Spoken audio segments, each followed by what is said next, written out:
Welcome back to Your Average Witch, where every Tuesday we talk about witch life, witch stories, and sometimes a little witchcraft. Your Average Witch is brought to you by Clever Kim's Curios. This week I talked to Justify of Justify's Jujus, a queer witch in Florida. Justify tells us about sharing space with spirits, coming out, and why you should embrace your weirdness. Before we get started on the stories, I just wanted to invite you to come see me. I'll be vending as Clever Kim's Curios at TarotCon at Bookman's East next weekend on October 28th. It's from 4 to 9 p.m. at 6230 East Speedway here in Tucson. Then next month, come see me at Phoenix Pagan Pride on November 4th. I'll be selling amazing witchy jewelry and giving away Your Average Witch merch. I might even do a few on-the-spot interviews, so come prepared to talk. Phoenix Pagan Pride will be on Saturday, November 4th from 9 to 5 at 300 East Indian School Road. Now let's get to the stories. Hello, Justify. Welcome to the show. Hi, thanks for having me on. Thanks for coming on. Would you please introduce yourself and let everybody know who you are and what you do and where they can find you? Yeah, hi. So I'm Justify, and I'm from Orlando, Florida. And you can find me on Instagram at Justifies Jujus, and then also my website is justifiesjujus.com. And my podcast actually with my co-host Kane at The Satyrs and Sinners, or Satyrs and Sinners on Spotify. And then yeah, what I do is I feel like I'm like a little bit of a jack of all trades, but for pretty much within the realm of I have a herbal background knowledge, like in like herbalism. I practice witchcraft. And I have like diving deeper into this specifically, this upcoming season. I've been diving a lot deeper into my own shadow through shadow work, providing also shadow work sessions. And I can talk a little bit about this. This is new. This is a new journey for me, but I'm actually going to class to learn hypnotherapy, to be a hypnotherapist. So that's new. I don't have a lot yet. I'm still learning a lot, but I have a little bit on it. But I'm not quite through that yet. But I have a little bit of this, a little bit of that, but kind of all in like the wellness realm. Yeah. Love it. Terrifying. Yes. But I love it. I know, it's like, wow, a lot of different things, but I like at different points in my life that I like focused on them. So I wasn't like all at once. It was like this part of my life I learned this, and then the next part of like my life, like later on, like I learned that. So it was kind of like gradual, but it seems like a lot, like just throwing it out there. The hypnotherapy that it makes me afraid. Oh, well, so then speaking of shadow work, No! no, okay. I was like, speaking of shadow work, I literally just came from Anahata's Purpose last weekend, and that's mainly what we do there. And so, although I didn't go to any classes, no one called me out. How dare you? I've cried so much in the past week. Yeah, I feel pretty shadowed up right now, so it can be intense. It could be intense, especially it could be many things. It's a shadow is so many. It's not one specific. It doesn't look one specific way. It has many faces. And that's something I realized. But there are underlining a lot of with shadow is a lot of underlining childhood trauma, and like our trauma, right? Thanks, exactly. So and it's connected to generational trauma. So but yeah, shadow, and then like hypnotherapy isn't really well, then again, there's hypnosis and then there's hypnotherapy. So I think, some people do like street hypnosis where like they'll go and they'll like, I've seen it like on TV, like I'm still learning more about that part of it, like how it functions. But this is more like would be in a therapeutic like situation or like an environment, right? So those are differences. I think it's really the environment and how this is going about, which makes the difference with like hypnosis. But to be honest, I think a lot of what I think most common people think of like hypnosis is that, if someone puts you, or not really puts you, but you go into a trance state, and that they're gonna like take advantage of you or anything like that. And it's Suddenly actually I'm a chicken. right, and it's, like, actually not really, like, quite like that. I've seen they had, like, a movie called Hypnotic or something like that, and it kind of brought into it actually brings into that fear, of, like, being taken advantage of or things like that. But in a therapeutic setting, it's all consensual. So the therapist is actually speaking to the unconscious mind of the patient, or the client, actually more client, not patient, for the client. And you're consenting, so you're accessing, you're allowing the unconscious mind to speak, and to say, like, do you, at the very beginning, before you start anything, before, if it's a good hypnotherapist, before you start, you have to have that consent, and you ask the client, do you consent to blah blah blah, and then they say yes or no. And then they say yes, and then from there on, like, you have access to their unconscious, and then you go from there. But it's not anything what I think most people think of it is. And so, yeah. But again, like I said, I'm still learning a lot. But I've had a lot of demystifying, or like the like, mything of what most people think it is, and what it actually happens, like, in a session. Today So years old when I realized that I did not consider that hypnotherapy and hypnotizing is two different things. Huh. yeah.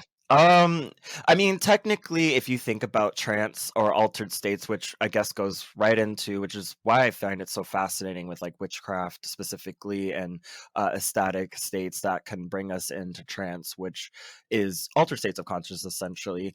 That, in reality, we are all like influenced, everybody, in our day to day, because you have the conscious mind and you have the unconscious mind. And like, conscious is what we think we know, or what we are knowing consciously. But a What lot we of things think that we're we're thinking. that's the thing, is like, that is actually it. The conscious mind is the thinking mind, and the unconscious mind is everything else. And the unconscious mind is what rules a lot of like our behaviors. So like, as an example, nail biting or hair twirling or things like that, it's all unconscious. You don't know why you do it, but you do it. And so that is the unconscious mind. And as an example, that's because I never really understood, what is unconscious mind, what is that. And then I had it explained that way, and I was like, that makes sense, that makes a lot of sense. So and they gave exercise and examples on how to access it. But yeah, all right, I know I feel like I'm like jabbering now. But yeah, so I think it's interesting. I'm learning a lot about that. So What does it mean to you when you call yourself a witch? a witch. Actually, you know what? That came up today. I was again, it came up today, and I was speaking with a good friend of mine, Juju, and I brought that up because that had me think about it again. It's something that like comes up often. It's like, you think, okay, yeah, I'm a witch, boom, and you do your thing. But then it came up again. I'm like, what what is that? And to be honest with you, I'm gonna go with the general of like, um, it really is very ambiguous, to like, it doesn't have a fixed like definition. And I feel like that in of itself as a witch is that it's not defined. You can't really completely define. You can give, I feel like for me, and that's how I feel for myself. Like, I mean, I identify as queer, as a queer person. And I think in and of that self, a lot of definitions of who I feel like I am, and redefining who I am, is like shape shifting. It's like coming in and out of these labels, or whatever I am or have to be, or and it's that, it's one moment it's like this, and then the next it shifts, and then it's this, and then it's I don't know if the term is amorphous, but that's, yeah, I feel like that is what I feel like a witch is. And um to me, at least. And but also really developing a relationship with, spirit, and continuing that as a practice, as a way of living. I'm most connected with spirits specifically, but I'm most connected with plant spirits. And I have some that I cultivate on my property, like Elder, which I love her so much. Like she's helped me gone through sickness and regular just everyday things, and just that she's there and I know that and I feel strong when I'm around her. And making medicine with the berries and the flowers. And datura, which is another plant that I cultivated on my property, and just observing the behaviors and how, like, the fragrance of the flowers and how like in and of themselves, like with datura, trance inducing it is, like kind of almost like like stupor, almost like it puts you in like a stupor. And I like noticed it and I was like, wow, this is wild. And just its power, like that's its power, like one of its powers. And I'm just like, I love it. And it's just like it's really, that's what I feel like to me, which is like it's really involving and engaging. It's involvement and engagement with your practice, with yourself, and with your environment, inner environment as well. It's the inner terrains, but also external, like being able to connect with our land, with my land and my home and my property, but also going outside of that and really exploring. My herbal background as an herbalist, I think, helps a lot of that. And then, the fauna as well, our possums. That I'm in Florida, so we have possums and armadillos and squirrels and different kinds of corvids and gators and things like that. And just, observing them and just being around them, and respecting them. And yeah, and other kinds of spirits. I'm starting to work more now, developing a stronger bond with my grandmother that passed away in 2020. I believe if it wasn't for the fact that she choked on a piece of bread when she was like in an assisted living space, and that's how she passed. But I feel like if that was not the cause of her passing, she'd probably still be alive. She was German, so she's really spunky and spicy and fiery, and I still feel like she visits me I've had her visit in my dreams, and I love it because I had such a strong connection with her growing up. She raised me like a lot growing up, and my grandfather, he passed away when I was like fourth grade. So I knew of him and like I remember things of him, but I don't really have like a strong, vivid, like, you know, experience and memory that I do with my, well, call her my Oma, my grandmother, and for German. And so I still feel her, and I'm like, we have an altar for her, for them, both of them. So I guess some people would say there's like ancestral veneration, which is, I feel like, really important. I'm starting to come back into that and wanting to just kind of develop it a little bit more, because even though I know, like, physically, when our loved ones pass, like, we grieve over, and grieving is that it doesn't really feel like a never-ending process, but it can be not linear. And so I feel like there's parts of me that I never really fully processed through her death in 2020. So I feel like now that we're shifting into the season of like cooler and it's going to be darker, and I don't know if things can kind of, for me, slow down in certain ways, I can really hone in and focus on that. So actually that's what I'm really excited about, for my practices in this way. I don't know if that was helpful, but So you mentioned your grandmother. Did you Mhm. have any do you feel like you have any family history with witchcraft? Did anybody practice in your childhood? To be honest, it was never really, she grew up Catholic, even though she was the Catholic that was a Catholic because that's what your mom was, that's what you were, so I guess that's what you are now. But she never really went, and like she would put it this way, she wasn't a practicing Catholic. So that's probably easier to say it that way. So that's what she was. But other than that, like, not really. But I'm gonna be honest with you. In the room that the house is like a four-bedroom house that actually we still reside in. We split everything. Me and my mother, we split everything down the middle.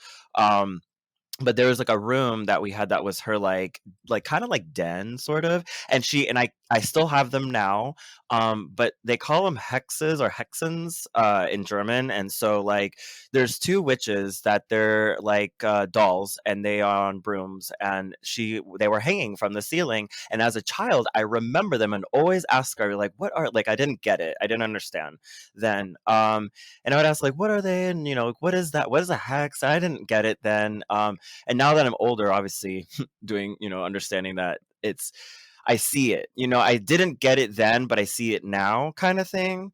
So it's kind of like that. But she was like, oh yeah, like, they're from Germany, and like I brought them over, and you hang them in the house for protection. And I was like, oh, okay. And I didn't. I was like, what? Protection from what? Like, I didn't get it. But now it's a whole different perspective. And I have them. I kept them because they're sentimental. They have that there from her. And so I kept them, and I keep them the same way that they were when she was here.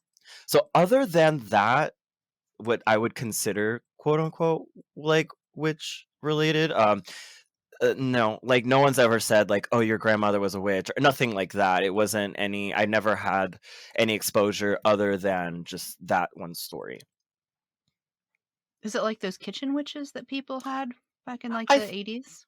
I think so, but because they're Like a from kerchief on her Germany. head? Yeah, yes, yeah, and they're I on think I their little can envision brooms. it. Yeah. Yeah, I they love have those. their little, like, the little head. One has, like, glasses. She's got, like, blue, like, checkered white and blue, like, dress, and she's on her broom, and she's got these, like, little wart on the nose, and, Mhm. the other one's almost kinda reminds me of the older, if Sarah Sanderson actually aged, that would be her. The purple, you know what I mean, like burgundy purple kind of like outfit, um, with the little hoodie, and then her on her broom too. And I have them on opposite sides, hanging in my room near my altar. So yeah, and I keep them. That's reminds me of her. And I just, it's more of a memory. And then also like keeping that my oma, was there, that she had them for protection in this house, and I just keep them here. I'm like, I'm gonna keep that going, like almost like the tradition of it. So That's cool. yeah. So, do you have any consistent rituals or practice that you'll share? Rituals. Yeah, I've been it's been challenging. Yes, I do have my altars, my sacred space, that I have for just my stuff. My room right now is the whole of it is my space, but I do carve out a specific space where I do ritual for myself. If anything, like, in life, I try to find that balance and maintain the balance of the everyday, like, work life, friends, things like the hustle and bustle.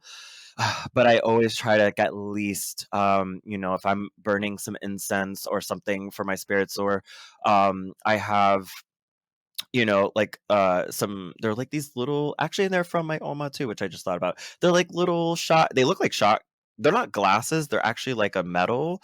And I use those for, like, I pour libations into them and I leave them there, so I like offerings, if anything, is like being able to um feed my spirits and give them that, like, space. And then ever so often, like cleaning off, like taking everything out, cleansing it, and then rearranging and putting things, maybe a little differently, but sometimes similarly. So, um, but other than that, this past, I would say, couple months, since I've actually started this new job, has really shifted my relationship with it, and I do feel a shift now. With, I mean, I guess, that could be, people that are following um planetary movements and etc., like the moon phases. um I do feel it within the work that I just had that job in. Like, I feel like it's also moving out, as I got it, and I think that will really help me come back into my practice, and actually really giving the attention that I actually need to give than I wasn't before. So That is something I'm actually, and then when it gets cooler too, like I'm really like, when it gets cooler, I want to open my windows and like Come back just alive. yeah, yeah, like I do. It's gonna be cooler and like open the windows, like sweep, like just take everything out, and like that's what I'm waiting. Like I'm like just I cannot it's wait. I cannot yeah, wait. I'm waiting for it to happen so that way like I'm literally the day that I we get that nice transitional seasonal breeze because we're again for those who are listening, I live in Florida, so cold here. It like I say, like December, January, we actually get cold. But I think October it might drop a little bit. But I'm waiting for that breeze. And just so that way I can with the movement of the breeze and the air and the season of that shift, that in of itself is movement. And so I want to go with the natural cycle of movement of if there's movement in the leaves and the changes and the breeze, like I want to let that in and like move this because there's I in my like there's like sitting, it's like there's sitting energy and I feel it, and I just Hmm. need to like I want to use I want not use I want to work with nature to allow that to move through my space and kind of do like a deep clean. I need a deep clean, and restart and refresh and come back to my space again. So yeah, but in the meantime, I do my best to at least try to maintain, like right now, like maintaining offerings and libations and stuff to them, so I don't want to like for completely forget. So it's been a shift, but yeah, I would say that ritualistically. I get it. My listeners may have noticed that the things that they were hearing were from like February because once it got to be, I don't know, April, the temperature just shot up to like the hundreds and my air conditioner ran constantly. I couldn't record, and I'm glad that I obsessively recorded like 8 or 9 interviews a week for about 2 months because I've been living off that. Mm, Because, it's Arizona and it's hot. hot. I'm sure it's dry, right? Like a dry heat. Yeah. Okay. Yup. Here it's hot and humid. It's like Gross. the difference is the heat, right? No, for because like the difference with dry heat is it's hot, but like it's dry. It So doesn't like feel quite as hot all the time. right. And here you get hot, but it's humid, so then you get it like you feel sticky. It's like Yeah, you're I like, was ugh, gonna and say you're everything in your whole life just sticks to your body. yeah, and that actually Gross. could be connected to like how energy can like just stick to you. And I feel Ugh. like that's very very like it translates over into yeah, like so that's why like as it gets cooler, it's going to be cooler and like coolness has a We can dryness let to it. go of things. Yeah. That's why I'm ready. I'm like come on. Mercury came Yeah. out of the microwave, everything, girl. Just Please like let me open my front door. just like and then and also you could save on energy too. You can like open your Oh, windows. not Right. having a $400 electric bill would be amazing. Super nice. Because then that money can go other places that it needs to go. Hello. Right. Yeah. But I would say ritualistically that's where I'm at. How would you say witchcraft changed your life? Mm, okay. Whew. Let's dive deep. Here we go. Strap on your fins, girls. Strap on your fins. Um it has I actually same. I had this come up recently too. Um It has changed my life, and it's still it to this moment still changing my life. And that's why, like when you said, like, "What is a witch?" I was like, "That is just it's ever moving. It's just constant." Um, but I was gonna say, I grew up, in a like I don't want to say like strict Christian household, but and I did have to go to church, like, and I'm still working through some of my own personal religious trauma, through it. And I think that's how I was drawn even more and more. I feel like they kind of pushed me to it. Like I like left because I just didn't feel personally, um, where I was at that time, like supported, and it didn't feel good. Like going to church, like I just didn't get it. I didn't know why. No one explained anything to me. I had a lot of questions that no one could like give me any real like answers to, and even though I know like in and of itself is its own personal journey, but it felt too. I think to be honest with you, I feel like this is gonna be loaded. I'm gonna say it anyways. I feel like to be a witch, not like born, but I feel like you just know. Cause like I've always by nature have been like I'll ask questions and like I know in like the church, like you really don't ask questions. Like you just whatever they say, you just go with it. And like, yeah, like that's what it is. And I'm like, but is it? You know, and like I just even just saying that is like blasphemous. Like it's just I've always been that way. I've always been curious. I've always like just try to do my own thing. Even coming out as queer um at a young age, like I knew coming out was going to be a challenge at the time in high school, and I was like, well, you know what, like I have to accept myself as I am, because if I don't, then there's nothing else, right? So I did it. I was like, boom, here I am. Kind of very like a statement, but a statement in to be like, it was my way of like, it's my way of like protecting myself, because if I just accept the things that I already am and explore it, then people can try to like make fun of you or whatever. I'm like, but you're telling me something I already know. Like, don't, like, you know what I mean? Like, so at that point, I just felt like my queerness at an early age of just being who I was, like wearing a rainbow belt into like high school, into especially an all athletic like driven high school, like it was a statement, but it was like, this is me. And not even that, but it was also like it was more than just being gay, because even then I was like, there's more to this. And it was like just being able to be myself, being weird, being weird, and like not necessarily different, like, but being who I am and the strangeness that I'm becoming, especially being, I guess, a witch in that way. The strangeness, the odd things, the the things that you interest us that are not common for most people is me. And I was like, so it wasn't even just coming out as gay, it was coming out as me. And that's how I feel like whatever that was and whatever it is at the time in high school.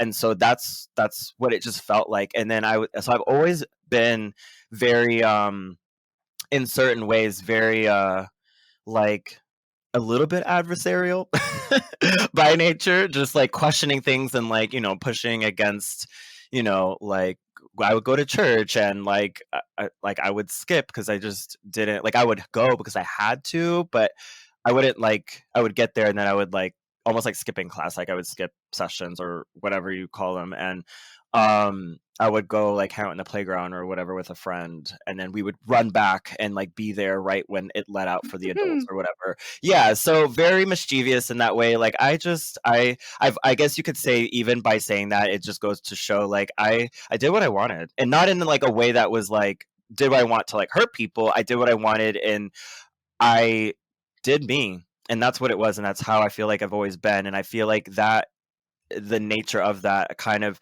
alludes to my, I think, in my path of where I'm at now. Like it almost is very telling of where I'm going, and it's right where I'm at now.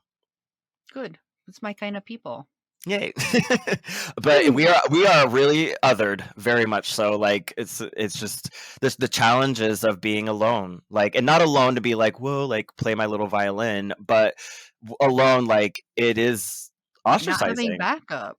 Yeah, ostracizing because you're the Yeah. weirdo. Yep. We're the weirdos, mister. But like very much so. But like very much so in, and it's challenging on a mental emotional level. I think I'm an only child. I have like a brother and a sister, and I have a lot of people in my life that I consider family. And the brother and sister, I mean, they're not blood related, but we're really close. Like I've known them at a really young age, so I have a lot of people like that, like chosen family that I would consider very much so to this day still family.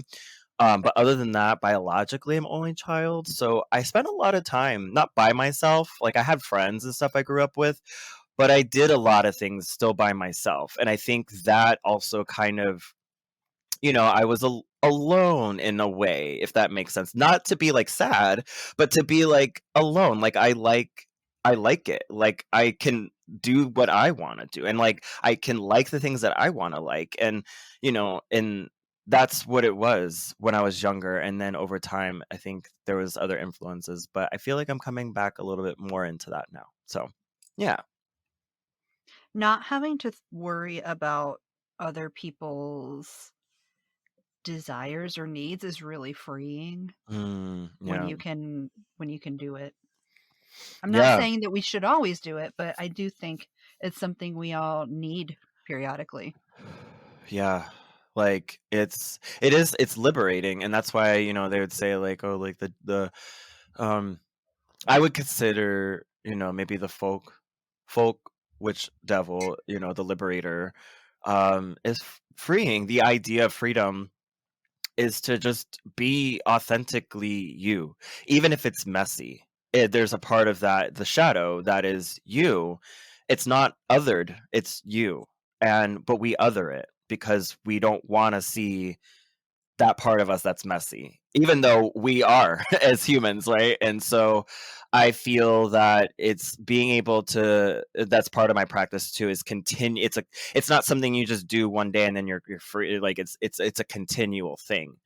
And so yeah, I mean, you make strides in it, but it's new things come up, and even for myself, and it is liberating. But again, it goes back into like the more free you are for yourself, the more to society you look like you're like the weirdo, or you're the one they're like, oh, stay away from that, like they're like, Other is dangerous. yeah, but it's like also at the same time reflected back to them. It's a mirror. It's a direct mirror. It's a literal mirror to share with them, and to say, it's okay to have your practices and follow other people and other, things like that. But also like it's also okay to find out what you are about.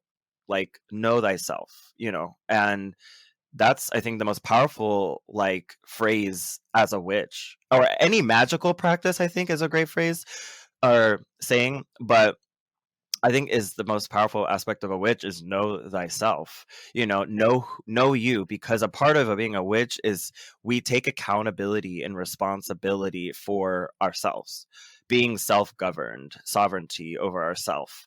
And it takes a strong person to do that, because accountability and responsibility even goes down into the things that when you make a mistake, or you do like a, forgive my mouth, but when you do a fuck up, essentially, and it's okay, like we're human, like that's part of the mess, like it's okay, and as long as we are then being like, you know what, I'm owning up to whatever this is, the whatever that happened, whatever transpired, I'm gonna take accountability and responsibility for this, that I have enacted on this. And that is the difference, I feel like, for me. It's not easy, because the ego kind of sort of sets in and is like, no, you didn't do anything wrong, or it's them, not you, or and some cases, like I think it's good to reflect, but also and see like if it really is, you, or what part do you play in this role, or what part do you Yeah, play in a dynamic. Yeah. accountability is super Accountability. important. Hmm. What would you say is your biggest motivator in your practice, and has it changed since you first started practicing? Motivator in my practice. Ooh. Honestly, just the awe of the practice in of itself. I think why I keep doing what I'm doing is because the more that I do it, the more I find myself, or I find a part of myself that I didn't get to explore when I was young, because I was told who to be and what to be. And I think that through witchcraft is, to kind of go back in a couple questions that you said, to kind of weave this together, is I think that's really what it is I feel like I can tap into a part of me that I never, or not that I never, but that I didn't feel like I could or should. There's that, the should, I right? love What you should. that. Yeah. And yeah. And now that's, so it's like, it is it. And yeah, I mean, it's terrifying. I'm telling people, like, people are like, yeah, but they're like, no, girl, it's also very terrifying. Like, and it's okay to say that. It's okay to say witchcraft is terrifying. Like, it's the path in of itself. It's weaving the light and the dark together, and like, and you're gonna get into those darker parts of yourself, and that's what really I feel like for myself, in like I said, continual, like it's a continual journey. As far as I've gotten now, there's more to go. And I'm really excited, and I know there's parts where I've like I don't wanna say I don't wanna say slack or lack, but I definitely say have allowed my attention to go to things that um, don't benefit me, and being able to come back to my craft, it's always there, like, so it's not like I ever like like I'm never gonna lose it, but it's always gonna be there. But the thing is, like, and that's the thing with like, it's there for me and I'm there for it, and it's that relationship. It's a relationship with your craft. And I come back and I feel at home and I'm like, okay, oh my gosh, like, it has been a rough week, a rough month, but you know what? Like, I'm going to pour my libations. I'm going to give my offerings to my spirits. I'm going to light my candle and sit there and just be. And sometimes it's just sitting there and being. And that's it. Or if I'm actually doing like a work specifically, then yeah, that's different. But sometimes I just sit there and be at my altar and with the spirits there, and that's it. Like, I just sit there and be, and if something comes through, it does. If it doesn't, that's all that matters. Like, I have something that's mine, but mine in the way that's like, I don't have to share it with like someone in that way. Like, I can have this for me, carve out this space for me and my spirits. But again, I don't mind sharing some of that with people. Just certain things are for us, for me and the spirits. Mhm. Yeah. Yeah, and that's okay. What is your biggest struggle when it comes to witchcraft? Struggle. I would say thus far, when I hit those points of terror, uh, Hmm. it's like, oh, wow, hi, you know, and then working through that. But also, I was gonna say, kind of going back to the original, is the consistency of maintaining the like I said, like the consistency of it is like maintaining it, and the maintenance of it in the way that like I said, getting too caught up in the world and not coming back to that. And like, there are points in my life where I will be heavily in it and like I'm in my craft, and then there'll be points where I get swept away with the world, and it's very real. And then I'm reminded, because of the world, that I get burnt out, or I just need to. I'm like, all right, I need to check back in with myself and my craft and come back and light my candle. So I'd say like that's probably the challenging part. And then also dating. Or just like relationships. Like, I've had, like, it really does. People think it's, whatever, and like, oh, you worship the devil, and I'm like, not what you quite think. Yes and no, but this is a lot to go into, and I just met you. Here's I At this point, I'm like, here's some resources, like, you can do your own research into it. I can share what I want, but I feel like it's just it gets exhaustive to, like, people that come from, a background that is primarily Christian. Even if they don't actually go to church, they say I'm Christian, they're Christian because of their upbringing or whatever, and then they like perceive you a certain way, and then they like try to like bring you to God. I don't know. I'm like, Oh, listen, I was no. there, yeah, and I'm like, I Gross. don't, right. And it's different. It's like I said, she leads a lonely life, and it's that. And all that Nobody's she ever said wants dating is before, another so that's a man. fun answer. Right, dating is a part of it, because, like, I mean, being if as a witch, it's not something you kinda, like, turn on and off, like, you are. Like, Yeah. you practice, like, it's a lifestyle. It's the way that you live it. And so you are, like, a part of me, like, being, like, queer, like, I don't just turn off and on when I wanna be gay, like, or, it's just it is a part of me, every day, like, it's the thing. So, it's kinda like the thing I struggled with is acceptance from people, especially in the dating world, um, where they might struggle accepting some parts, like those parts of me. And it's still me at the end of the day, but it's just those things that they're struggling with because of their upbringing and perspective, and mind space of what they think they know, or what they perceived as like bad or hell, or I don't know, whatever they think that is. And and yeah, and it's funny because they oh no, that's it, yeah. Yeah, what were you gonna say? Um, You reminded me, I used to ask this question, do you think being a witch is a choice? And like, people would say yes or no or have their arguments. But to me, it is like being gay in that, okay, if you are a witch, whether you practice or not, you're still a witch. Hmm. Yeah. I agree. It's kind of like, oh God, I feel it's coming out. It's like all the things I feel it. It's like, okay, so like, I mean, I'm also biracial. My mom's side is German, Germanic, like my Oma I mentioned, which I have a stronger, this just for what it was, my upbringing. I had a stronger connection to my mom's side of the family than my dad. But my dad's side is black, which I know black is like, okay, well, black is a shade. Not what is that? So I did a little bit of ancestral like digging. I want to do it again just to kind of verify that my sources are accurate. But for what I could dig up, a little bit of like Nigerian on like DNA wise, like Nigerian, like Egyptian and like Middle Eastern on my dad's side, like in that aspect of what we consider black. But yeah, so multiracial black. So growing up having that, I feel it's like I can't not be black or I cannot be just white. Like I am what I am. I can't just turn it on or off. Like it is what it is.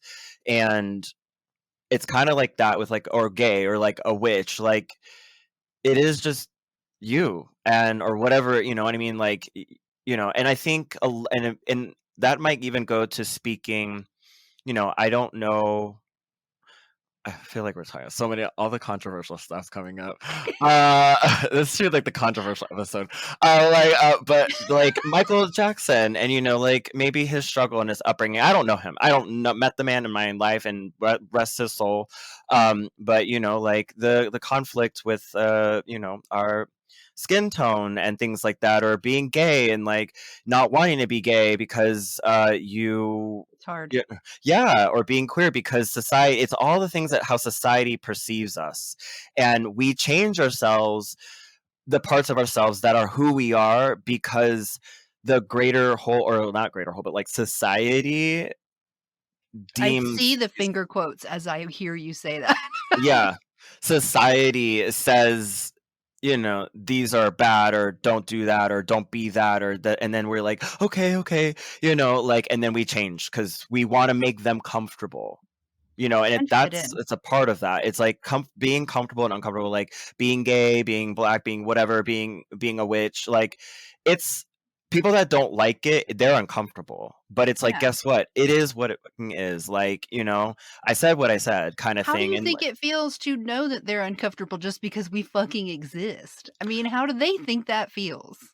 Sir, they I'm don't. I'm not even sorry that they're uncomfortable. Good. Join the fucking crowd.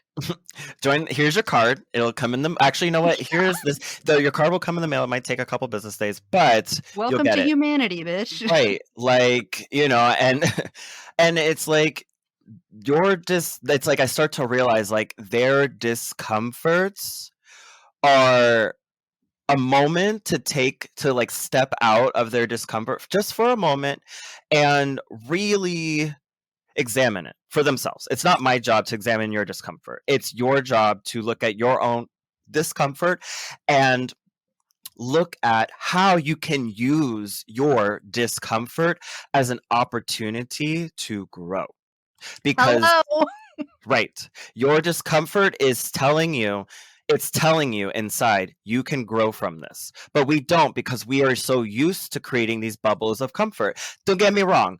I love my space is my comfort. We have our zones, our comfort zone. And yes, we do need our moments to like relax and chill. But at the same exact time, we also need to push and grow and grow. And if you're And share living in space a with other people. right, and because that's what Earth is that's what this whole planet is sharing space with spirits, sharing space with the flower, the plants, the flora, the fauna, the mineral kingdom, the elements, down to the people. It's an ecology, you know what I mean? And that's part of, as a witch, as an animist, someone that really is like, You have to really view things as this is a shared space. Yes, you can carve out, like if you look at animal nature, right? So the animal, and even in the plant kingdom, certain behaviors of, plants and flora, fauna, what we call territory, like territorial animals, like they have their territory, or plants that will kill other plants. They'll produce like, chemicals in the ground that will kill off or ward away other plants, because like this is my territory. So it's very interesting, but humans do it too. We do it down. So it's something that I think is worth exploring, but at the same exact time, um you go into a jungle, there's plants everywhere, they're coexisting, to the fungus, to the, to the fauna, to the fauna there that coexists with the flora. So even though they have their own territories, they still live together at the same time. So I think that's kind of this very interesting thing that I just went down that rabbit hole. But yeah, it is interesting. It is interesting. But I just think that it's really, like I said, a shared space. It's a shared space, and being able to like have something for you is important, you know, but then also know that it's not all for you. Meaning, like, Mm-hmm. you know what I mean? The entire Um world. and that really, I think, balances out, it gives us balance of humbleness. It humbles us to be like, you deserve to have your place, like you have your space, like yeah, have your home. But also, this is not all yours. Like there are other beings and spirits here that also need their space too. And you're like, okay, I get that. That makes sense. And then it's balanced, ideally. It's like in a quote unquote perfect world. Absolutely. Yeah. What is your favorite tool in your practice and why? And how do you use it? And it does not have to be a physical object. That's a good question. Whew. All right. Well, I would say myself, but because the vessel I am. But I would also say, like, as a object, like I don't say object, as a spirit, as an object. Um, Through divination, I have my cards that I use to work with. So like doing before I do a working, which I've learned over time. In the beginning I didn't, but then over time I learned through people in my life that helped also influence my craft. Recommended or suggested, doing divinations before doing any type of work. So like, and then I was like, it makes so much sense, and I love that, and it works. So, through mistakes and failures, like I learn. And so divination, so my cards, and then I have a pendulum that I made from I had a datura root datura plant, and then it died, not just died back, but it died. So I harvested it, and then I crafted it into a pendulum that I use for either working with the dead or just spirits in general, like getting more of like a yes or a no kind of answers, versus like the cards being not so direct yes or no, or like they might lean towards yes or no, but there's more to it. Where those are my divination tools that I use. And then I have a rattle that I crafted with oak wood. And these seed pods that grow here in Florida, it's like a tree, and there's like these brown pods, and when they dry out, they hit the ground, and then they'll just like sit there, either they'll rot away or they'll dry out, and they rattle. Like if you shake it, it has a rattling sound. I was like, this would be perfect to make into a rattle. So I just crafted it into this oak wood, and then I made a rattle, and I've used that for my own like trance states, and also like helping to disperse energies, like stagnant energies in rooms. So I have used that to kind of that rhythm kind of get myself into a trance state. So my rattle and my divination tools that I utilize are my like go-to. Those are like my go-tos. But I have a couple other tools too. But those are just, I guess, to make it simple, those are my go-tos.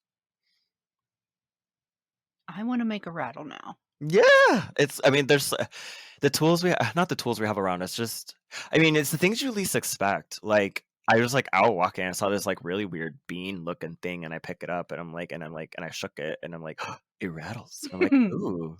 I like these. And then immediately just kind of hit me. And I was like, I'll make a rattle of it. And I love it. That's awesome. Yeah. Think of the three biggest influences on your practice. What would you thank them for? So would you say It doesn't have to actual be people. oh, okay. Um I would say I have like some people that I would say that I have a mentor, Matthew Venus. Shout out to you, boo, if you're listening. And Matthew Venus, my mentor, Spiritus Arcanum on Instagram. Little shout out there. Definitely has helped me uh sharpen and maybe even redefine some of my craft. I like a lot of it to be like through my own personal experiences, but I think it's super helpful to have through a craft like some kind of mentor to give another fresh perspective on it and things that we don't see. Especially because we don't have exposure to. So I really do appreciate him. Um, and then also Austin, Banex Bramble, love girl, has shown me a lot too through their methods and their podcast and just like it's more inspirational to be inspired to really just jump down my own rabbit hole and do that. So yeah, I would say those two through my practice. And to be honest, like I'm really grateful for earlier. I'll go back to it. Because I leaving the church and being kind of not to say ostracized, but like by that, I would don't think I would have. I don't know. I don't think I would have be where I'm at now because of that. So I think that was like the start of it. Just like, you know, stepping away. Whether if you want to call it spirit or whatever that pushed me in this direction, I'm grateful for that because if not, I would be there still. I love that. Mm, yeah. That is interesting. Do you have any advice for new witches? Yes. Oh, here's the book. Boom. I'm just kidding. No. Yeah. Just with people that are coming more and more into themselves. First of all, as a witch, carrying that mantle is what it is. Just knowing that it can be a lonely life, especially if you're walking and you're treading this crooked path, right? It can be lonely, and it's not to say pull out my little teeny violin and woe is me, but it is just you have to be really comfortable and learn to be um uh I don't want to say empowered, but really okay with that. And you're gonna get uncomfortable because you're so used to like people being around you and telling you what to do and like your friends or your family or whatever your coworkers, but it's a very personal practice and no matter what they say, it doesn't matter because it's for you. And you don't have to share anything. Even if they ask you, you can respectfully decline to say, "Hey, thank you for being curious." In a respectful way, like tell them, like, thank you for being curious. I appreciate you asking, but there's just certain things I am not able to divulge to you, and that's it. And if they don't like it, too bad, because it's for you and so really like and lean into if you get to an exercise or something that you're doing like I shared that experience like that terrifies you, you're doing it right. You're like, oh my god, no, I'm not. Oh my God, like, but like, no, you're doing it. I don't want to say right, but I mean, you're You're on the right that's it. path. You're on the right path. You're doing it right. Then, if you're scared shitless, like you're doing it, and I think that really does set someone else that's like, I don't want to do witchcraft. Okay, great. You don't have to be a witch. You can practice magic and not be a witch. Magic is magic and witchcraft is magic, but not all magic is witchcraft. So, you can do it and be like, I don't think witchcraft is for me, but I love magic. Great. That's awesome. And but if you are like, no, I am a witch, or like that's what you know, what you feel deep down inside of you, then great. Just know that this is part of your path, and the discomforts and the darker parts of yourself, and exploring it. No one can tell you about it but you, because that's your journey. And that's the beauty of it. It's liberating. That's the liberating part of it. It's scary because no one's telling you what to do. It's you walking it step by step. Terrifying, but liberating, because you are walking it and you are doing it for you. And that's all that matters. And by the more that you do it, the more that you really start to see yourself bloom the way that you are meant to be on your own. And it's wonderful. It's like I said, it's scary, and you might lose some leaves. Meaning people in your life that you thought were there and they're not, because they're like, "Oh, you're weird," or there's like, you collect bones, like what?" Like, and it's like, if you'll know the true people that are going to be in your life if they love you no matter what. Collect bones, pee on, like piss in jars, whatever. Like, you know what I mean? Like, they're like, I don't understand this and you, but I love you, and I'm here for you, and that's it. And like, Yep. perfect. That's it. That's all. Just love me. That's it. I don't need you to have to understand every single thing I do. And I think that's really important, because I think a lot of people are afraid to go down this path because they do feel like they're going to be ostracized by their friends, or what they're going to think about them. But that's the thing, is if you can mentally and physically get over that and get through that part, you're going to do just fine. It's just getting past the what other people think about you, or what they're going to say about you, or what your friends are going to think or say. It doesn't matter. If it's part of it's your practice. It's not their practice, it's your craft. And that's it. And you share what you want. And I think I think that's a good enough, I think. And really engage in your environment. Like, go out and explore the plants and the flora and the fauna, like as if you were like a brand new to this world. Because like you said, like I You don't kind really of like you are. say.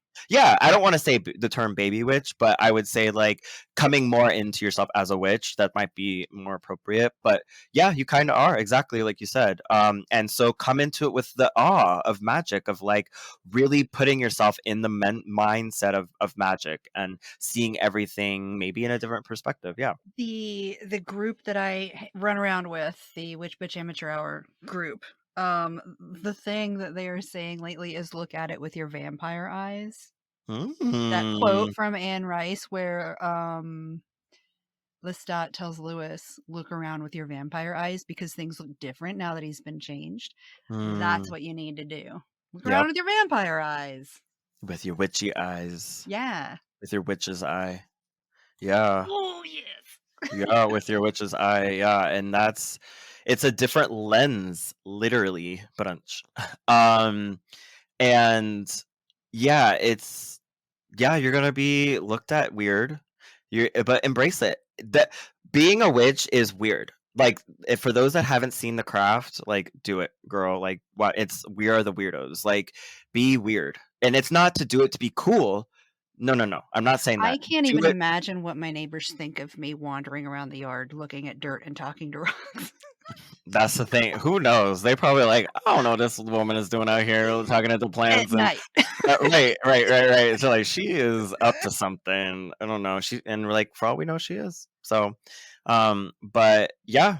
It's just, and the more you embrace your weirdness and your queerness, also queer doesn't also mean gay. I think we can go into that. I want to talk on that a little bit. Mhm. But yeah, like being queer isn't just for gay people or queer people. Like, queer in of itself by definition is just weird or different or Yep. strange. So by That's why definition, I ID as it. Well, that's one yeah. reason. Yeah, I mean, your sexual orientation of who you are attracted to is one thing, and but being queer or queerness and of itself by definition is just strange and odd, and not the common, it's the uncommon.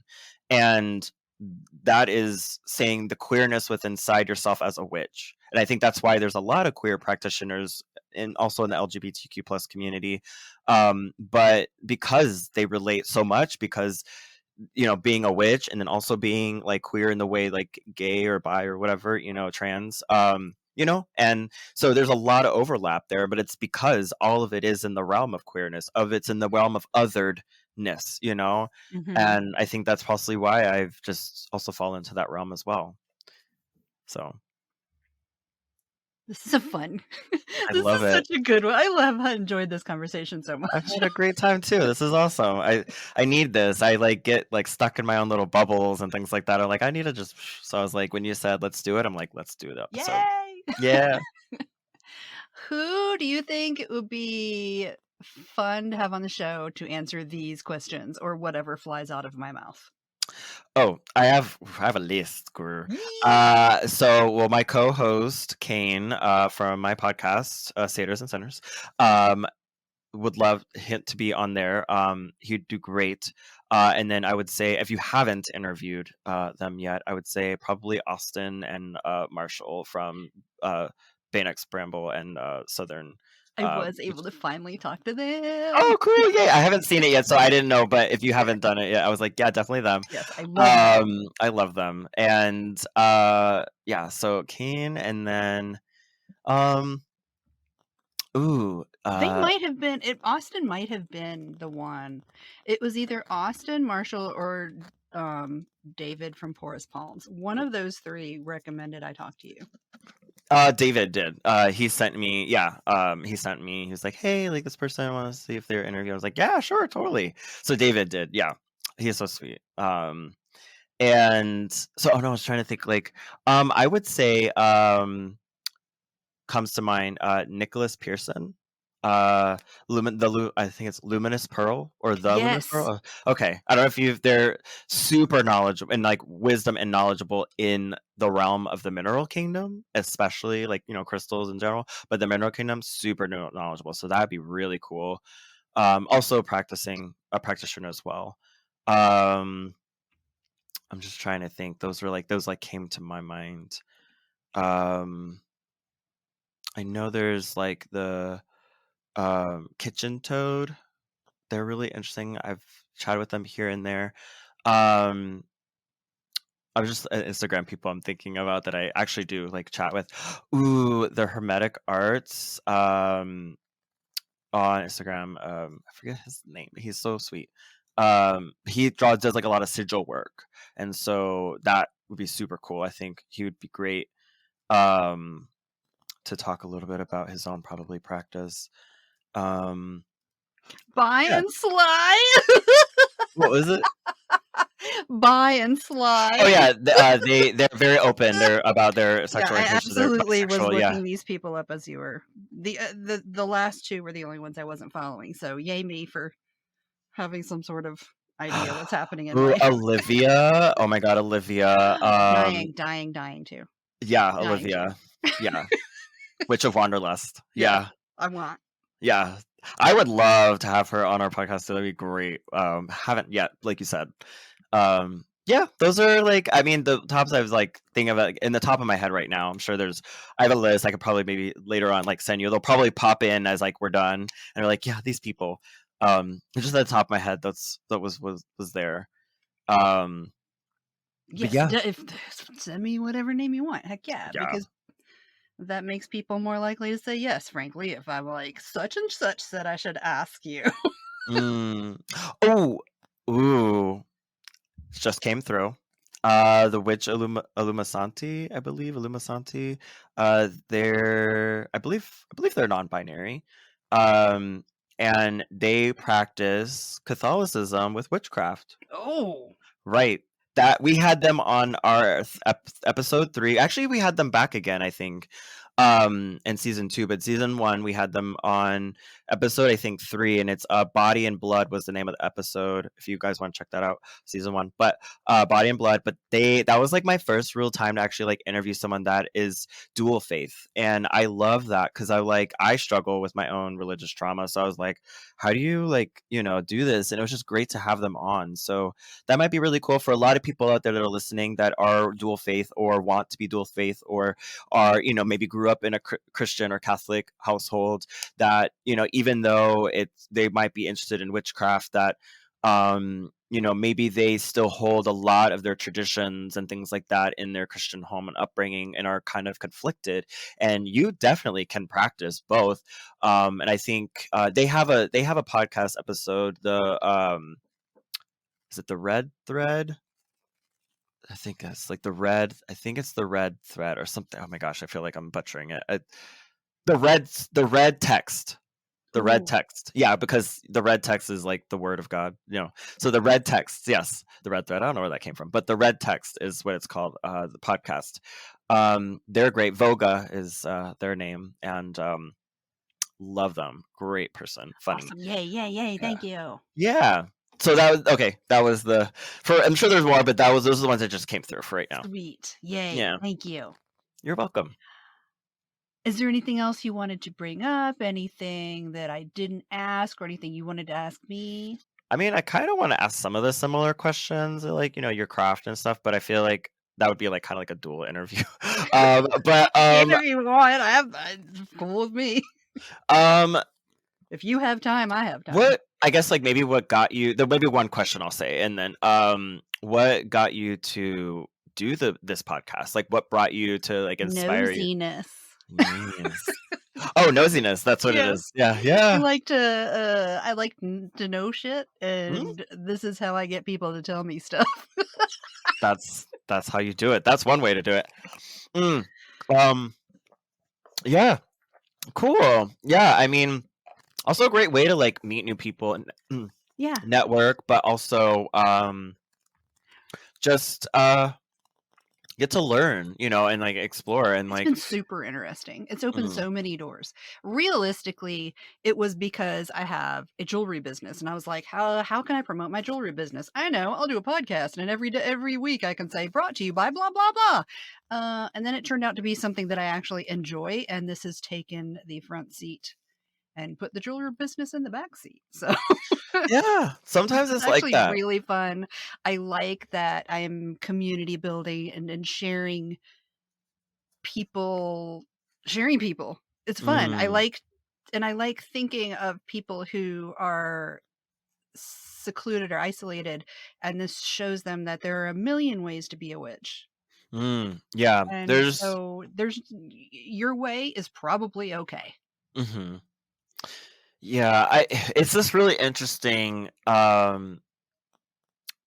how people semantics over semantics, like Mhm. what is a witch and what's not a witch, and good and bad and evil, and what you should or shouldn't do. And it's like that's why when it get asked the question like I think that's a great way to put it, like what is a witch to you, you know because there's the more historical traditional sense of what a witch is, but then I also go into like, but regardless of the historical, which is still accountable, it's there, but like what is a witch to you? And I think that's it's because it's a very personal journey. So again, like I said, I don't have the time nor do I have the energy to really care or tell anybody what like what is or what is not. But all I will just say is, for those, like, I think it's good if you're gonna carry the mantle of a witch. I think it is good to learn the roots of it, Mhm. especially historically the roots of it, and not just like what people have said a witch is, but like actually like do some research and like some reading and looking into, take some classes, like really really dive in, and you'd be surprised what you find. But or like what you think a witch was or whatever, and you're like, wow, like that's actually for those, actually, it's really funny. Have you ever seen the show Salem I on? I don't think it's on Hulu. I don't know. Highly. There's lots of things with that in the name, so I'm not sure which you mean. Oh, okay. The who on Hulu, there's a show called Salem, and of course, like Salem, Massachusetts. So like, it's it's essentially like based on the witch trials. It's a TV show, so of course there's gonna be drama. But I feel like I've seen it once all the way through, and then I've like started kind of rewatching it again because you miss things like the first time. Yeah. And it's 3 seasons, and it's from verbatim of the like documented historical aspects of what a witch is or does.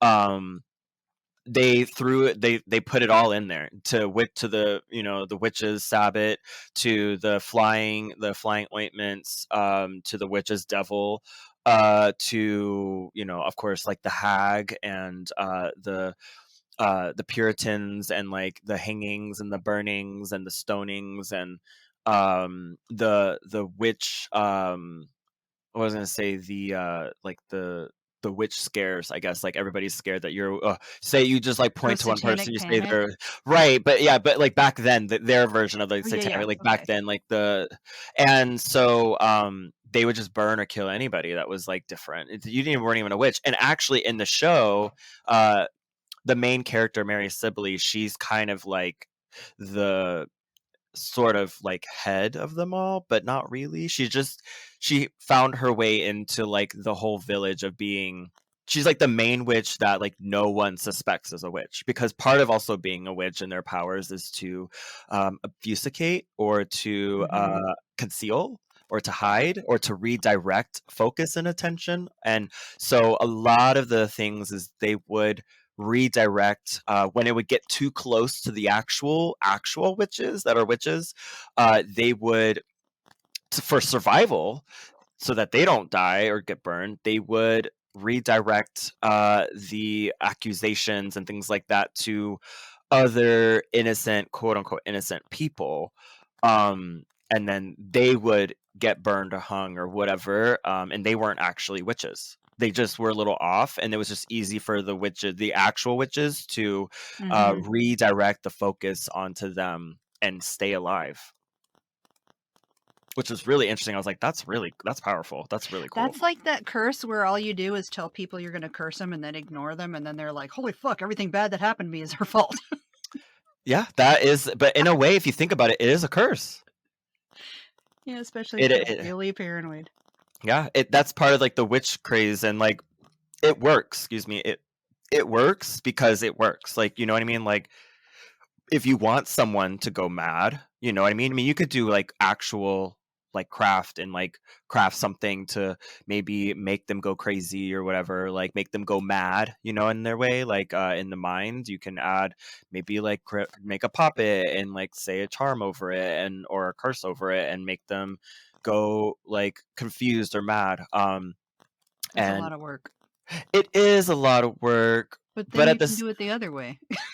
yeah, and then it could be very just direct in their face, and or it's like kind of like I don't want to say scare tactic, but kind of like scaring them into like that they're cursed, and then they believe it, and then they're cursed, and so they undo it. I feel like that might be a whole other thing, but like curse work and hexes, like some people that are following, like that follow traditionally, I guess, that follow Wicca. I'm not a Wiccan.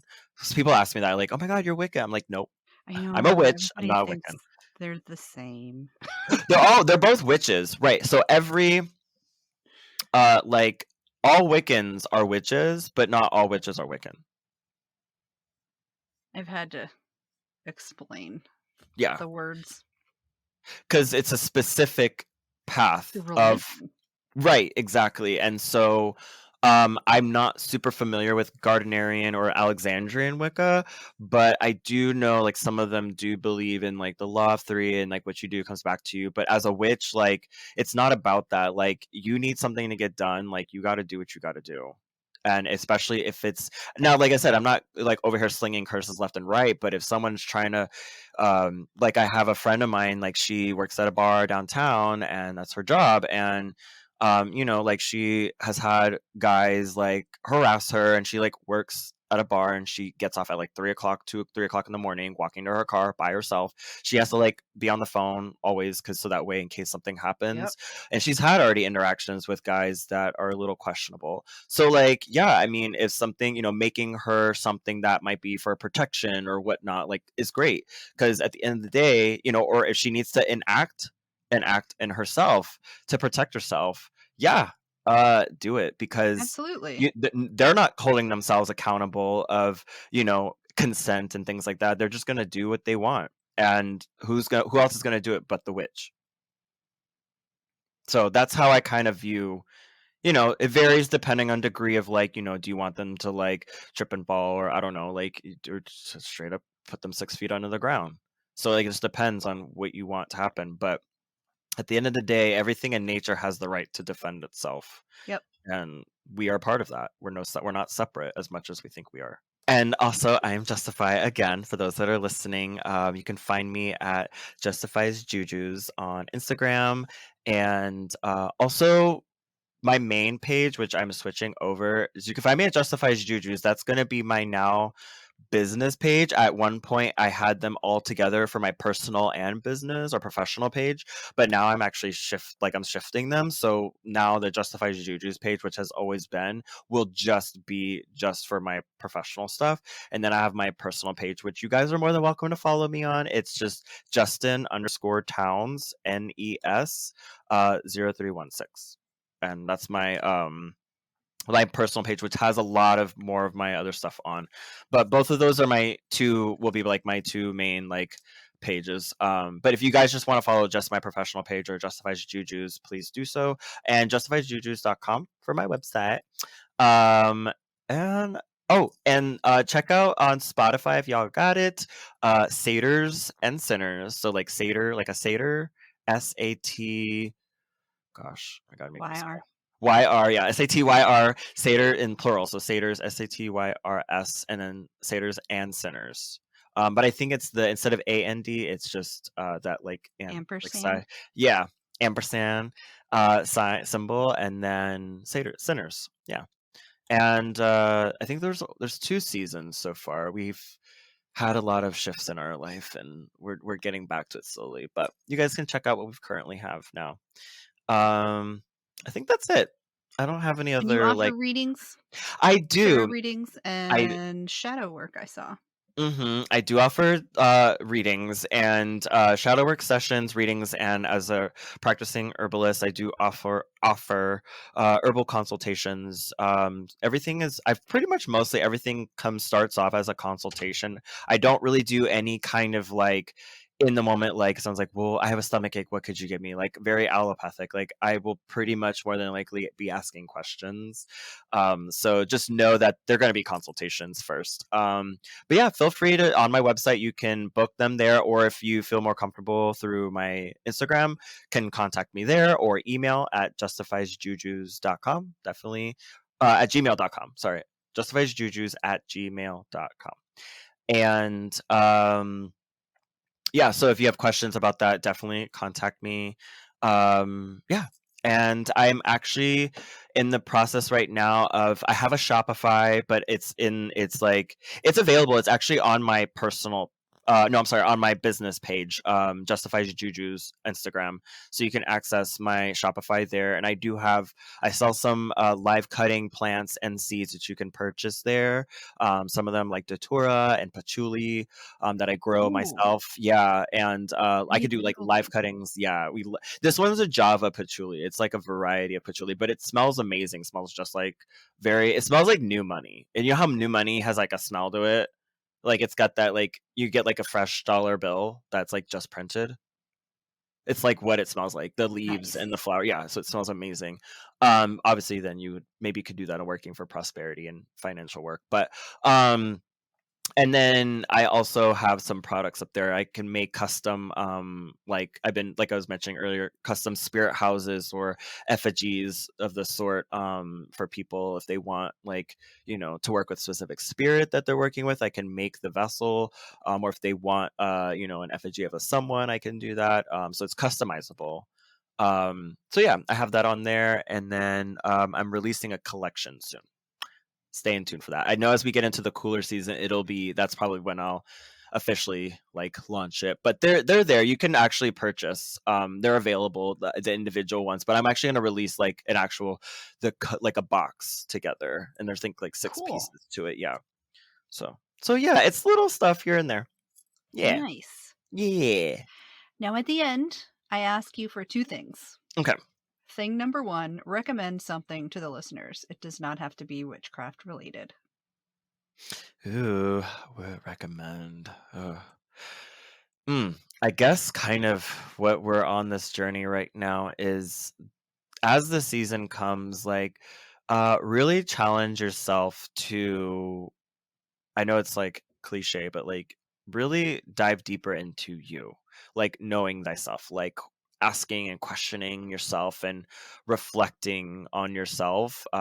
Not to the extent of detriment where you're like, having a full on crisis, but to the extent of if it's a little uncomfortable and you touch something, just give yourself some grace, again, because those are the things that are going to be that. So I guess a little mini shadow work in there too, um, but then you'll find that you'll realize like, oh, like this is me. And you're like, yeah.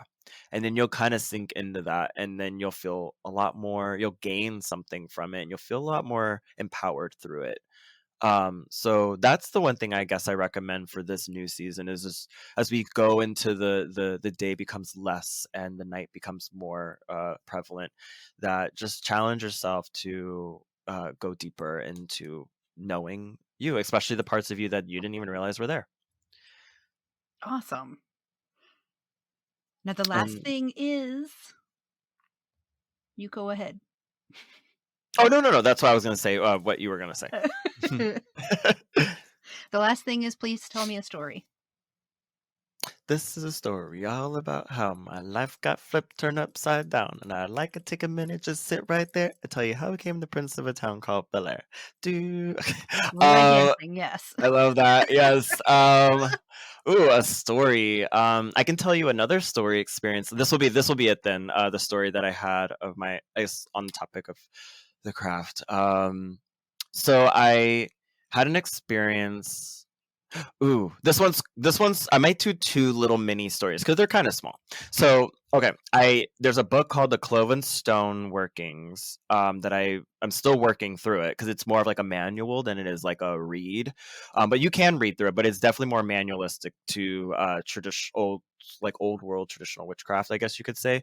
And so there is a technique in there that it's like one of the big first techniques that you do is called profane scrying.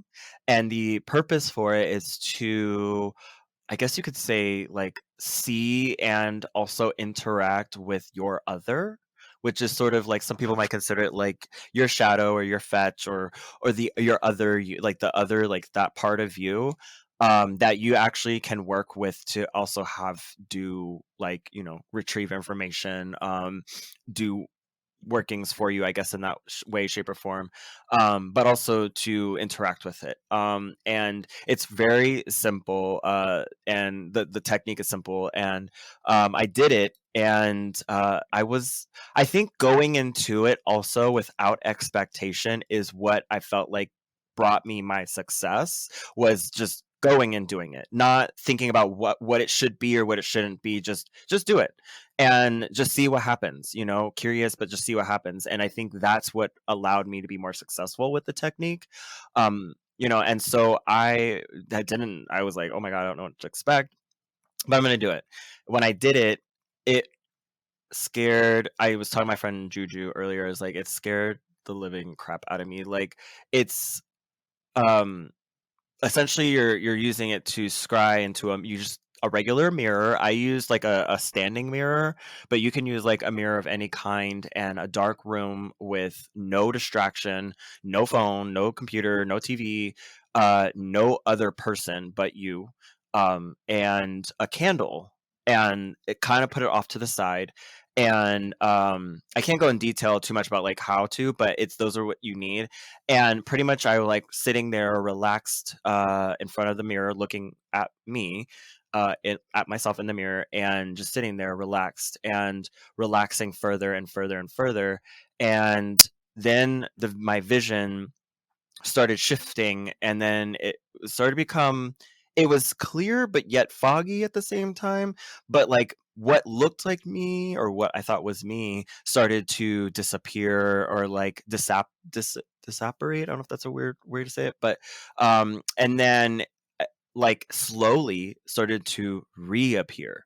And what I was, or what I saw was, I'm more dry by nature, by like my body. Like I don't get like clammy or sweaty often, but my hands immediately, I felt this like surge of energy in my hands, like cold. It was like cold, and it was like my spine, and then my hands got like cold and clammy and wet, and fear struck me immediately, and I saw like my eyes were not there. It was like pinpoints of like what could have been light from the candle, and my mouth looked.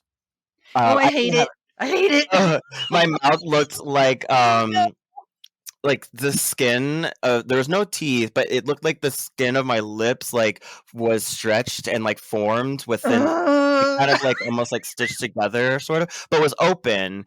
And I had skin. My skin was there, but it was very skeletal. It was almost hollow for a moment. And I immediately looked away and looked back, and it was me again. Like when I look at myself, in a mirror, and I was like, whoa. And then I was like, you know what? I'm gonna do it again. And then I stood there and I did it again, and the same thing happened. The vision shifted, and then it came back. And then I can't go into too much detail because if you're curious, read the book. There's the technique there, I but just added it to my um, wish list as you were yeah, talking. profane scrying, or seeing your dead faces, or the dead face is what they call it, and it can look different for everybody, but there's a lot of similar crossovers of it. But that was a story that really also set me on to continuing and furthering my own journey of myself and reflecting into that, and I thought that was really unique, a unique experience. And then I had another experience. Like I went to bed one night, and I think I did do like just like a little offering to the Witch Father, or some people like the Witch Father, like the Master of Spirits. Um, and went to bed, and I had the candle. Maybe that's why, because I keep like my altar, I keep like a pillar candle like lit when I do, just because I keep it there for them.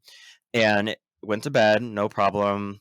And I woke up in my dream in my room. So, I mean, for all I know, like, I don't know. I was like, maybe I left my body. I don't know. But I woke up in my room the way I left it when I went to bed. But my door to my room was open. Mm-mm, And mm-mm. no, and but there was no door, actually. It was just open. It was just like it was dark. And this goes a little bit, I'm just gonna be vulnerable. It shares a little bit about my relationship with my mother, our dynamics of boundaries and things like that, which has taught me a lot living with them, and being able to, which part of my witchcraft, I think that has helped me a lot, is asserting myself and forming my boundaries, which is still a continual practice. But I think with living with family and of any kind can be difficult. So I had to assert my boundaries, and my room is very private. I only let certain people in. It's just my space, So my mom never really respected that. And through the dream, I saw her trying to come through the threshold was open, like my door was open. She was trying to get in like she usually does. Like she not anymore, it's changed since then, but she just like come in my room, put stuff in there. Like I would come in, I'm like, why is things moved around? I'm like, why is this on my bed? Like, things like that. I'm just like, what? And I'm like, it's only her, like, you know what I mean? So Yeah, they it just come in would. and put laundry down. And I'm like, or just like certain things, I just kind of felt like it was more of like an invasion of privacy, and I need something that's for me. And like, you don't have to put my mail on my bed, like you just leave it out in the kitchen, like things like that. And I have to like explain that, and I just had to like just kind of lay some boundaries because I didn't have any. And so going back to the dream, I and then growing up Christian, so my mom's Christian. I stood at the door, at the threshold. I walked over the threshold that was like open. She was trying to get in, but she couldn't get in. But she was trying to get in, and she couldn't, even though it was open. And um, I kind of felt like I stood back like a little bit because it kind of felt like she had that power over me of like, because I'm her son or whatever, things like that. And I just kind of felt that there in that moment. And then all of a sudden, as I'm looking into the hallway from the door where she is in, trying to get into my room, behind me, felt this like presence, and immediately, not a whisper, but I guess kind of in a way, I was like, um, I I heard the word, just to say, I knew that she's like, not afraid of the devil, but I feel like a lot of people, when you hear the word devil, it's like there's like a primal fear because of religion and things like that. And so, but I said, well, you know what? If that's what it comes down to get her out of my room, I'm going to say it. So I said it like 3 times, but it wasn't fast. It was like devil, and I would like look at her, and then like I'd say it again like devil, and then I'd said it a third time, and by the third time, each time I said it, she would like kind of shrink almost, like it shrink down like almost in size, and like and like backing away in fear and retreating into like kind of like her room. And the third time when I said it, I felt that presence, and I felt powerful. Like in that moment, I was like, yes. And I just overcome with it. And I felt at that moment that, I guess, whoever you said, it's like he was there, this master like came through to me and like allowed me to like feel strong and empowered in myself to create a boundary that is necessary for my own space and protection. And if she's afraid of it, that's her own personal thing, but I needed to do it for me, and it worked. And ever since then, my relationship in that way with my mom, as far as boundaries, is living in the same space, has gotten a lot better. There's still a little things, but it's gotten a lot better since then. And I think maybe because of I do have wards, so that's probably why in the dream realm that she couldn't get in actually through my door. Um, but even then, she tried. So that was also another story that I have. And that's why I love witchcraft. Right. And it made me feel strong. It made me feel powerful, but not in the way of like abusive, but powerful in my own self. Powerful. Like I had, like it made me feel like I had it made me feel like I had a stance in myself. It made me feel like I had a say. It made me feel like I am allowed to be here. You know what I mean? And that's what I felt from that. I love it. Yeah. I love Thank you. I love that that's what it gives us. Yeah. And that's what I got from that. And whether he spoke through me or was through me or gave me that power in that moment, um, that's what happened, and that's what I got. And and that's why I do what I do. Like I said, there's still a lot, way more. I'm still journeying down this path, and it's a not a linear path. If you're looking for linearity in your life, maybe witchcraft is not for you.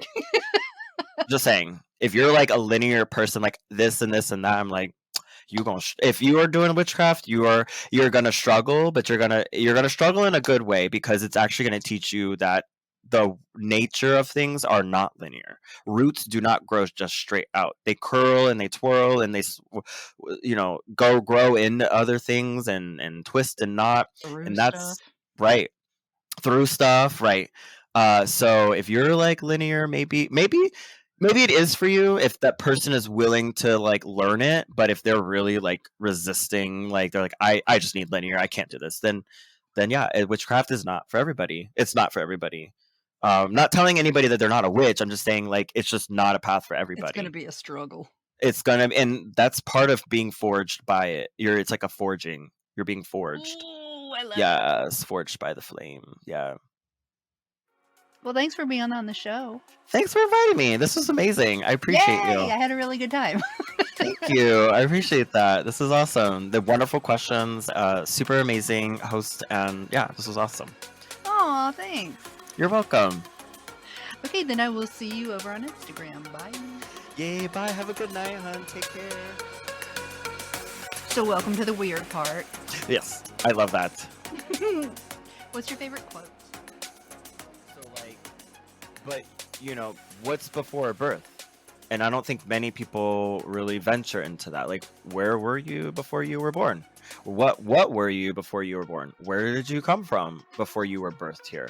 And I think I'm wondering if all of that knowledge that's like passed down or brought to, it's like you have this as a child because you're... To hear more of the members only episode, head over to crepuscularconjuration.com.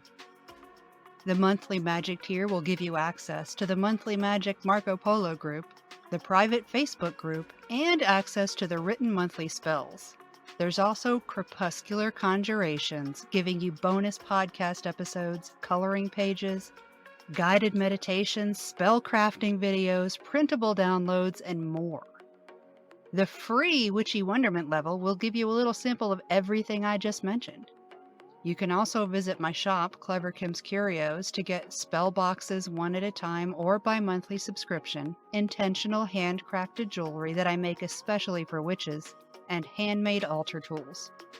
You can even listen to the full Your Average Witch podcast library, including show notes. Check it out at crepuscularconjuration.com.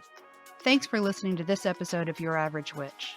You can find us all around the internet, on Instagram at Your Average Witch Podcast, Facebook at facebook.com/groups/hivehouse, at youraveragewitch.com, and at your favorite podcast service. If you'd like to recommend someone for the podcast, like to be on it yourself, or if you'd like to advertise on the podcast, send an email to youraveragewitchpodcast@gmail.com. Thanks for listening, and I'll see you next Tuesday.